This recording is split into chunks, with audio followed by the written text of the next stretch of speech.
European.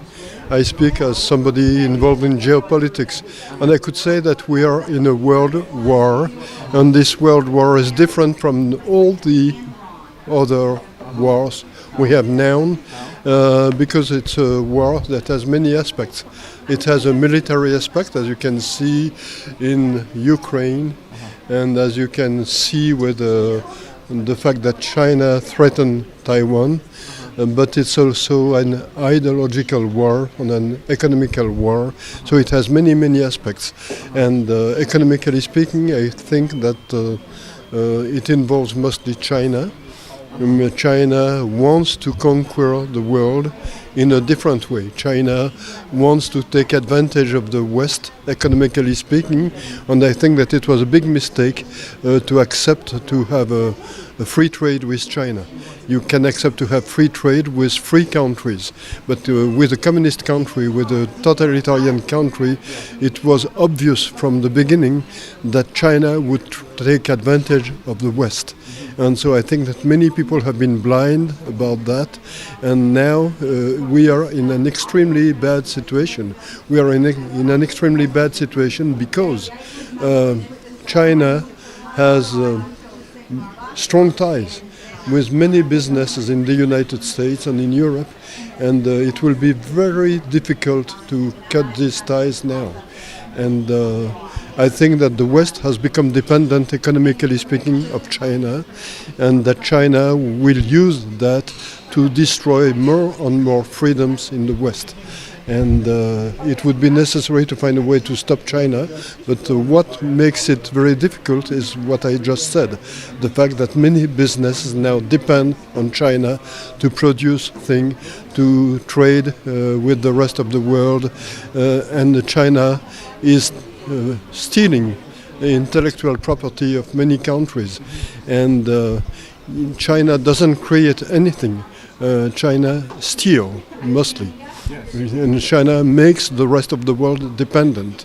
And I could say that if you look at the involvement of China in the World Health Organization, for example, you see that China can use this field too.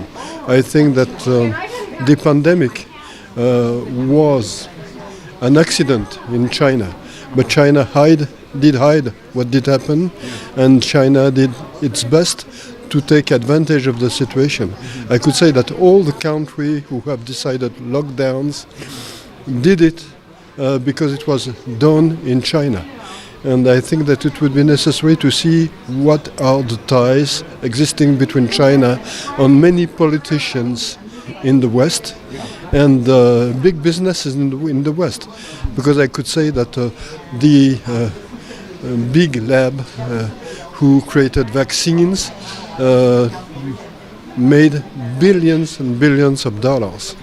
And I think that what did happen was extremely strange, because it was obvious, and now everybody knows it, that some drugs were good to cure people who had COVID. Hydroxychloroquine, for example, ivermectin, and immediately people said, no, these drugs are useless, they are extremely bad, you have to wait for the vaccines. And I think that the pandemic was used by China as a kind of biological war. China used it to make the rest of the world more dependent, and it worked. And what are the possibilities that they may create future pandemics? It's possible. It's possible, and it would be necessary to look very carefully at the ties between China and big lab, who, like Pfizer, for example. I think that you will find ties, and ties with people like Bill Gates too.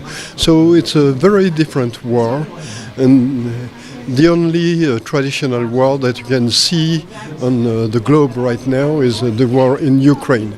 And I think that Putin didn't want this war. Putin thought that he could take Ukraine in 3 or 4 days. So you have a war, but it's a kind of accident. Now Putin is a kind of trap.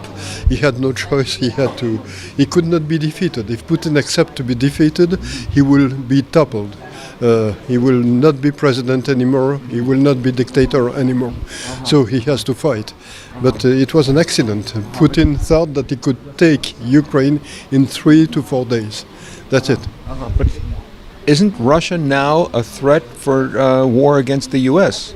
No. Russia is unable to create a world war. Even now, I could say that the war is a disaster for Russia.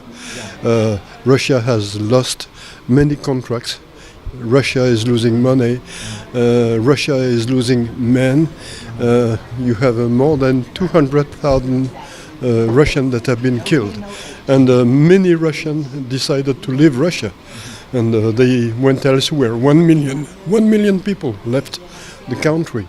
And so I think that Russia was declining, and I think that the decline will be quicker now. And I think that Russia is a threat for Europe.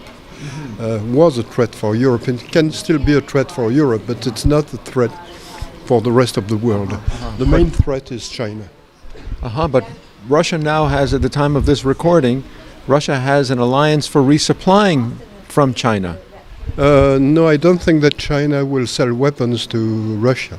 I think that Russia would love that. But China doesn't do it because China is dependent from the rest of the world. China depends on trade. And if you stop trading with China, or even if you cut partly trade with China, China will have huge problems. China has very big problems. Nobody speaks about it, but China is going old before it's going rich. China is still, in many parts of the country, an underdeveloped country, and the population is going down slowly but surely. And so I think that China wants to take advantage, economically speaking, of the rest of the world. That's what I said. But China will not give weapons to Russia. No, never. I don't think so. They will. It would be suicidal for them to do it. So Russia needs weapons coming from Iran, for example. That's it. Maybe North Korea. And what is dangerous is the Middle East. In the Middle East is Iran. And I must say that the Biden administration is creating a very bad situation in the Middle East. You see that the Middle East is changing. You see that the Biden administration spoke very badly to Saudi Prince Mohammed bin Salman. And you can see that seeing that the United States, the Biden administration didn't support him, he decided to go to Beijing and to sign a contract with Iran. And I could say that it changed many things in the Middle East. And I think that if Biden is not stopped, the Middle East will be Chinese and in the hand of Iran. And it creates a very bad situation for Israel. And I could say that what is happening in Israel is a kind of coup. They want to topple Netanyahu. They want to topple Netanyahu because Netanyahu knows that Iran is a danger. The Israeli left is blind. They don't want to see it.